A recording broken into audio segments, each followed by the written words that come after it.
Hi, I'm Gimbal from gimbal.com, and this is a short video just to tell you that I've left Canon and I'm using Olympus now. This is not. I'm not going to do an in-depth review of this camera. I'll do it in a few weeks or months. I don't know, when I know them better.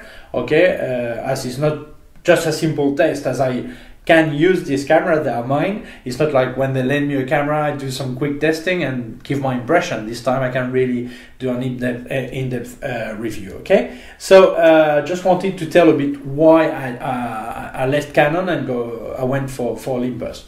Okay, after several years with two 5D Mark II and then one 5D Mark II and a 5D Mark III, it was time to change material, to renew it, because as a professional, you do not want to have any breakdown, so obviously you need some more recent material just in case. An amateur can really have its camera in a workshop for a few weeks waiting for it to be repaired, but a professional cannot afford this. So I must have really reliable material. So why did I decide to go for Olympus?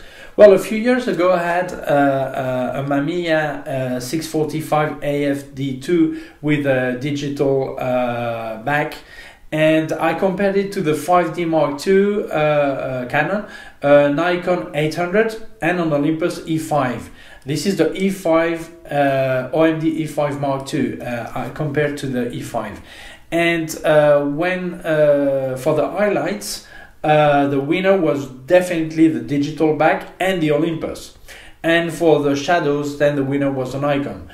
Take into account this was an old digital back. Okay, so then I remarked that camera was quite good. So this is the new version, the OM2, the OMD E5 Mark II that came about a year ago.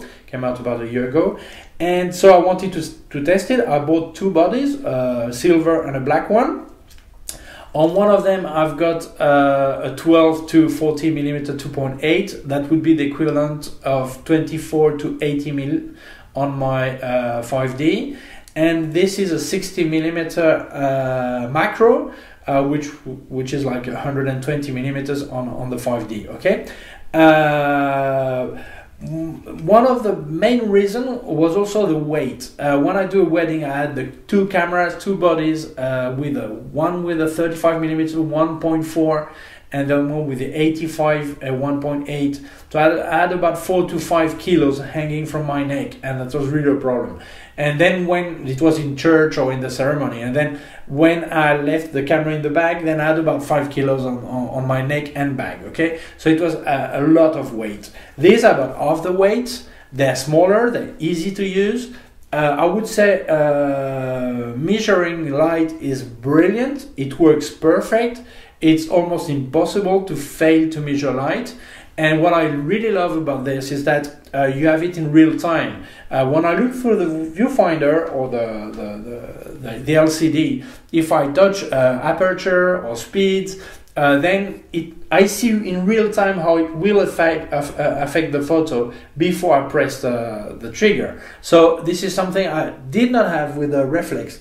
Reflex, yeah, small indicator of how it's going, but you don't have real time viewing. Depends how you configure it. Okay, so I really like the weight. The weight works. It works really well. Okay, of course there are some cons.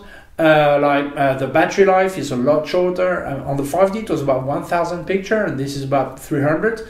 Well, although I made a session the other day, it was 312 pictures, and I still had, out of the 3 bars the battery indicates, I still had 2 left. So I don't know if it was the way I use the camera or what they say is too pessimistic. I'm not sure, but it was great, no problem. The depth of field is a bit is a lot longer than on a reflex or full frame. But we'll see this. For me, it's not really a problem, and there are ways to go around that.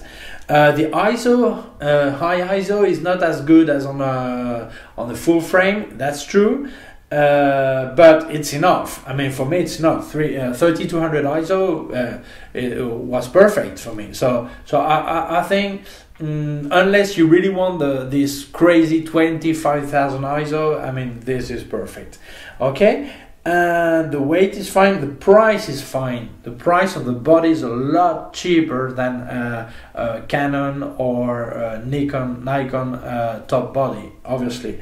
The lenses, it depends. The equivalent of a 50mm is a lot more expensive on Olympus than Canon, but on the other hand, if you look at the 24, the equivalent of 24 80mm, it's a lot cheaper than Canon and Nikon.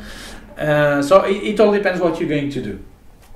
And I will do an in-depth review of these cameras. So far, I can say I'm really happy with them. They are really easy to use. And the fact that many people say, oh yeah, but then you're not a photographer if the camera is doing so much. Well, yeah, I am a photographer. But if I want to do everything by hand, I take my MII C330, which is a 120 film camera. And then I can do everything manual. I feel like a great photographer, but these are simple tools. So as a tool, I want it to give me the best measure, the best everything. The autofocus is surely not as fast as a top reflex if you're doing sport photography, but I do not do sport photography, so I don't have this problem. And I think it's easy to use. They're great cameras, and I think they're getting Fuji, Sony, and Olympus with their mirrorless camera are going up and up and up and up. Why did I decide Olympus over Fuji? Because I tested on Fuji, because I preferred it. I think, I thought the quality was better for me. Some people will think Fuji is better, but my opinion was I preferred the Olympus. Okay, that was a quick video to tell you about my first impressions. I love these cameras. I will do an in-depth review very soon. Don't forget to subscribe to my YouTube channel, youtube.com/ericgimbal. Don't forget my website, ericgimbal.com, my Facebook, facebook.com/ericgimbalphoto. If you have any question, you can send me an email at info@ericgimbal.com. My Twitter, ericgimbal, my Instagram, @gimbal, and what else? I'm not sure. Okay, I speak to you very soon. Thank you very much.